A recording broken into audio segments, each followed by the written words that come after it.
Hello guys, so welcome to my YouTube channel. And आज हम करेंगे फिज़िक्स के 10 मोस्ट इम्पॉर्टेंट क्वेश्चन जो नीट के लिए बहुत ही ज़्यादा इम्पॉर्टेंट है।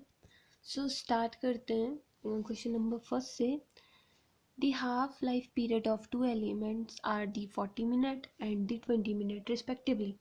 Then after 80 minute ratio of the remaining nuclei will be initially both have equal number of nuclei। हमें दो एलिमेंट्स की हाफ लाइफ दे रखी है, फर्स्ट की 40 मिनट एंड सेकंड की 20 मिनट। एंड हमारे पास जो टोटल टाइम है वो 80 मिनट्स दे रखा है। तो हमें बताना है कि जो रिमेनिंग न्यूक्लियाई हैं वो कितने होंगे, जबकि उनके पास इनिशियली में क्या थे, सेम नंबर ऑफ न्यूक्लियाई थे। सो इसके लिए हम एक ब्लैंक स्लाइड पे चलते हैं और वहाँ इसे सॉल्व करते हैं। सो गाइस, यहाँ पे हमें पता है टी हाफ है, जो टी फर्स्ट वाले का वो है हमारा 40 मिनट, और जो सेकंड वाले का टी हाफ है वो है हमारा 20 मिनट, और जो हमारे पास टोटल टाइम है वो है 80 minute. As we know the n is equal to total time divided by T half. Okay, और हमारे पास ये सारा फॉर्मूला होते हुए हम आगे का काम करते हैं। n इज इक्वल टू होता है total time divided by T half is 80 divided bye 40। ये हमारा n1 के लिए है, that is 2।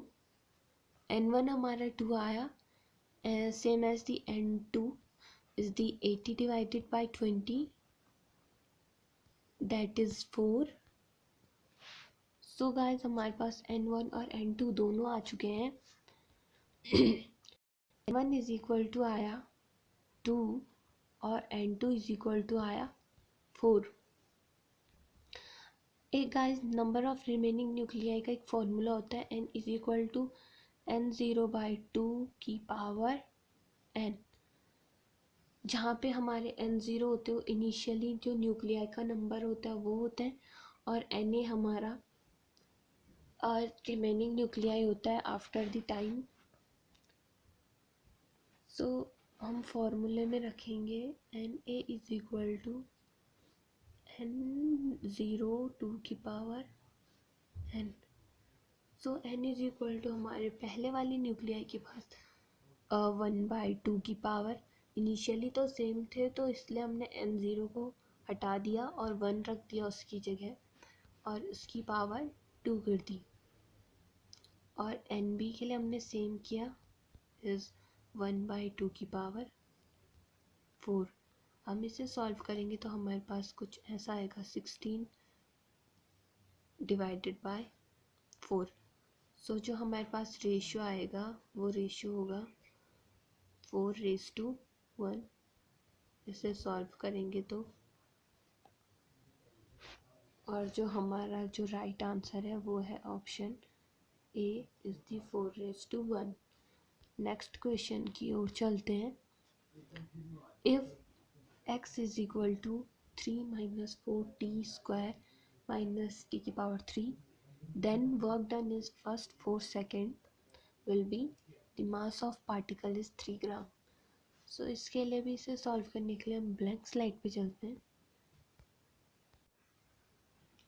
We have x is equal to 3 - 4t² plus t की power 3। So x is equal to है हमारा, हम इसे सॉल्व करते हैं इंटीग्रेट करके, तो ये आएगा हमारा -8t plus 2t square, sorry 3t² होगा, एक्चुअली ये एक मिस्टेक हो गई, 3t² and then x is equal to हमारे पास ये आ चुका है। हम इसे आगे सॉल्व करेंगे। x is equal to -8 plus 6t। So हमारे पास x इज इक्वल टू आ गया -8 प्लस 6t। सो अब हम नेक्स्ट करते हैं आगे का प्रोसीजर, दैट इज़ हमारे पास velocity v is equal to होता है dx बाय dt।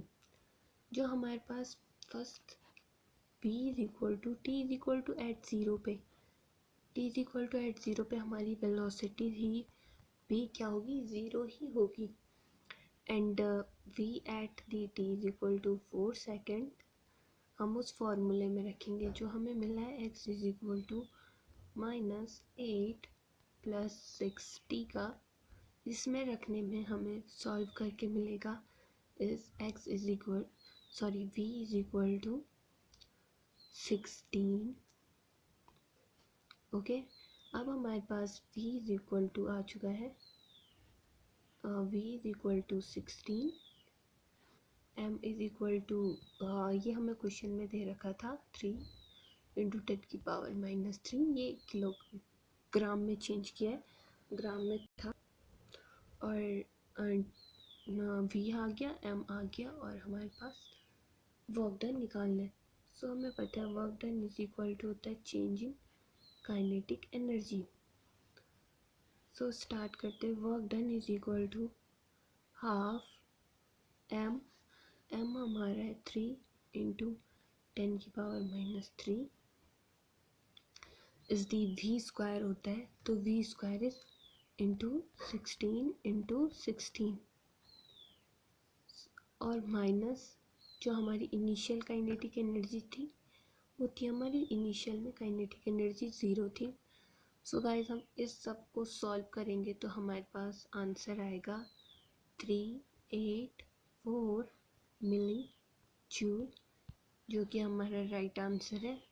सो हमारा टोटल वर्क डन हो जाता है 384 मिली जूल। सो इसका राइट आंसर है, right answer is option first. Right answer is option first. The next question is a circular ring का mass, a circular ring of mass m and radius r rotating about its axis with the constant angular velocity omega. Two particles of mass m attach gently to the opposite end of the diameter of ring. The angular velocity of the ring will be now become. सो हमें angular velocity निकालनी है एक ring की, जिसमें एक circular ring का मास m है और रेडियस r है, और वो अपने एक्सिस पे रोटेट कर रही है कांस्टेंट एंगुलर वेलोसिटी ओमेगा से। और दो पार्टिकल हैं जिनका मास m है और वो अटैच है अपोजिट एंड पे रिंग के। सो हमें ऐसी रिंग की एंगुलर वेलोसिटी निकालनी है, क्या होगी। सो इसके लिए भी हम एक blank. So guys, according to the conservation of angular momentum, I omega is equal to I omega dash। ये होता है I ओमेगा का फॉर्मूला होता है M R square omega. I का फॉर्मूला है एम आर स्क्वायर और ओमेगा ओमेगा ही उतार देंगे। सो ये हमारा पहली वाली रिंग के लिए था जब उस पर दोनों पार्टिकल अटैच नहीं हुए थे, और ये सेकेंड वाले के लिए है जब पार्टिकल अटैच हो गए हैं।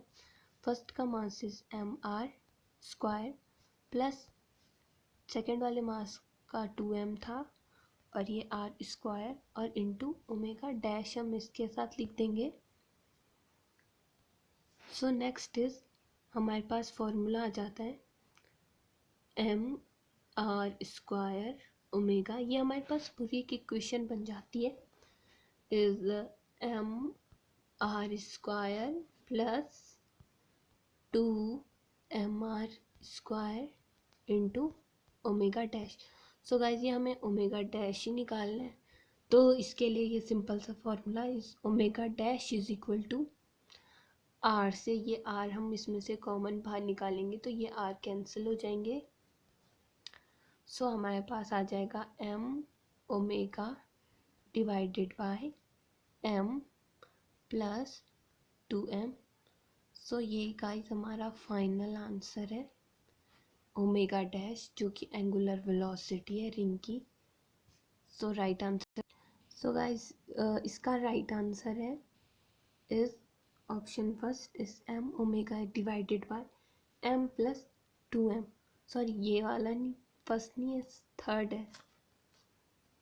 एक्चुअली थोड़ा देखने में प्रॉब्लम हो गई थी। So next question is for the protecting the magnetic needle को प्रोटेक्ट करने के लिए हम उसे किस में रखेंगे, that is the iron box में हम मैग्नेटिक निडल को प्रोटेक्ट करके रखेंगे। The next question is two pendulums are suspended from the same point having the length 2 meter and 0.5 meter. If they displace slightly and release, then they will be same phase when the small pendulum will complete. दो pendulum हमारे पास है और वो suspend हो रहे हैं, मतलब झूल रहे हैं सेम पॉइंट से। एक की लेंथ 2 मीटर है और दूसरे की हाफ मीटर है। इफ़ दे डिस्प्लेस स्लाइटली, अगर उन्हें स्लाइटली छोड़ा जाता है और रिलीज़ किया जाता है, हटाया जाता है उनकी जगह से और उन्हें रिलीज़ किया जाता है, then they will be same phase, तो वो क्या आ जाते हैं, सेम फेज पे आ जाते हैं। When the small pendulum will have completed, so हमें ऑसिलेशन बताना है कि उसने कितने ऑसिलेशन कंप्लीट किए थे। सो इसके लिए भी हम एक ब्लैंक स्लाइड पे चलते हैं। So guys, as we know, the n plus 1 into ts is the first उसका जो स्मॉल वाले पेंडुलम का है, और एन टी एल ये लॉन्ग वाले पेंडुलम का है। बिकॉज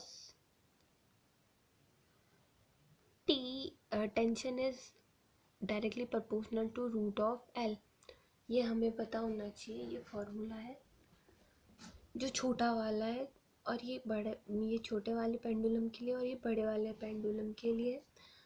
सो हम इसको कुछ ऐसा लिखेंगे,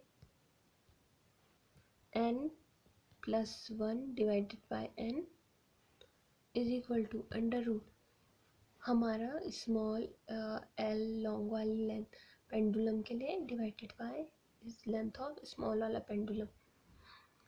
सो इसको हमने अंडर रूट किया, that is 2 divided by 0.5। So ये हमारा आंसर आया 2। सो हमारे पास n plus 1 divided by n is equal to answer आ गया 2, और हमारे पास n इज इक्वल टू है 1। ये हमें क्वेश्चन में दे रखा है। सो हमारा n plus 1 is equal to आ जाता है 2, जो कि हमारा राइट आंसर है। सो हमारा right answer is 2। So right answer is 2 oscillation, that is option first. Next question is for a wave, एक वेव के लिए y is equal to y0 sin omega t minus kx, for what value of lambda is maximum particle velocity equal to 2 times of the wave velocity. So हमें wave velocity निकालनी है जबकि जो particle की velocity equal हो गई है 2 times of wave velocity के।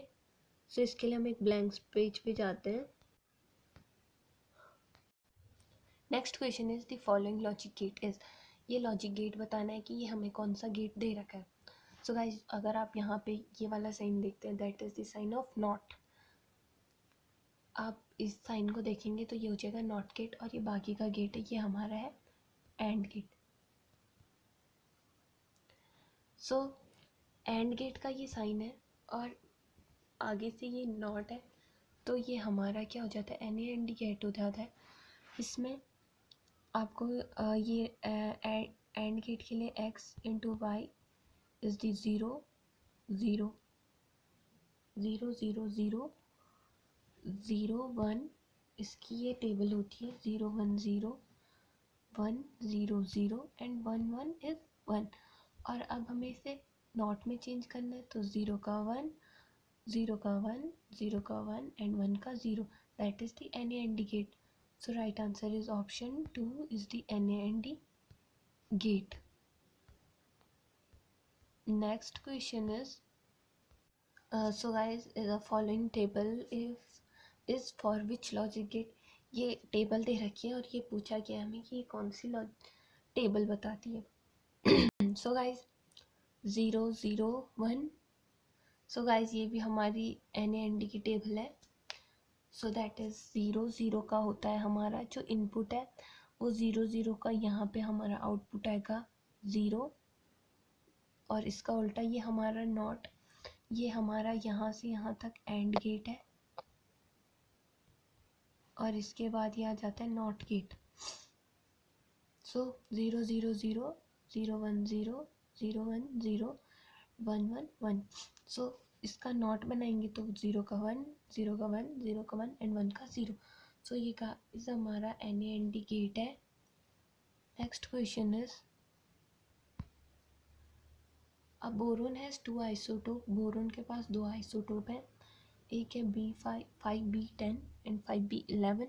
If the atomic weight of the boron is 10.81, then the ratio of the 5 boron B10 to the 5 boron B10 B11 in nature will be. हमें ratio बताना है. सो इसके लिए हम एक ब्लैंक स्लाइड.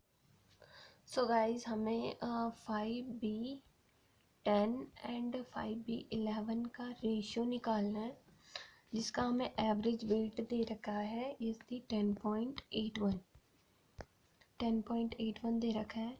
तो हमारे पास गाइज एक फॉर्मूला आता है एन एवरेज वेट का. एवरेज वेट का एक फॉर्मूला होता है. एवरेज वेट का एक फॉर्मूला होता है N1 W1 plus N2 W2 divided by N1 plus N2. ये फॉर्मूला गाइस आपको याद रखना है. That is very very important. Ratio निकालने के लिए N1 डिवाइडेड बाय, सो हमें N1 डिवाइडेड बाय N2 का रेशियो चाहिए. सो एवरेज वेट था हमारा 10.81 is 10 N1 plus 11 N2 divided bye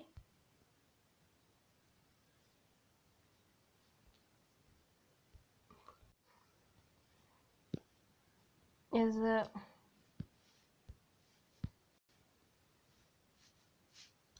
10 N1 plus 11 N2 divided by N1 plus N2. ये आया है और average weight is the 10.81 is equal to आएगा. सो इसे आगे सॉल्व करते हैं. That is 10.81 N1 is equal to 10.81 N2 is equal to 10 N1 plus 11 N2. सो इसको हम इसमें से माइनस करेंगे. 10 N1 को 10.81 N1 से माइनस करेंगे और इसको इससे माइनस करेंगे.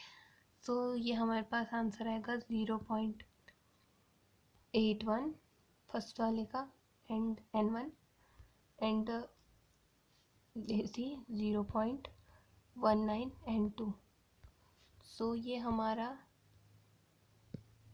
N1 बाय N2 का रेशियो आ गया is the N1 by N2 का ratio is the 19/81. that is ratio and that is the right answer. So thank you guys for watching this channel and अगर आपको ये पसंद आया तो इसे लाइक करें, शेयर करें एंड सब्सक्राइब करें प्लीज़ प्लीज़ प्लीज़.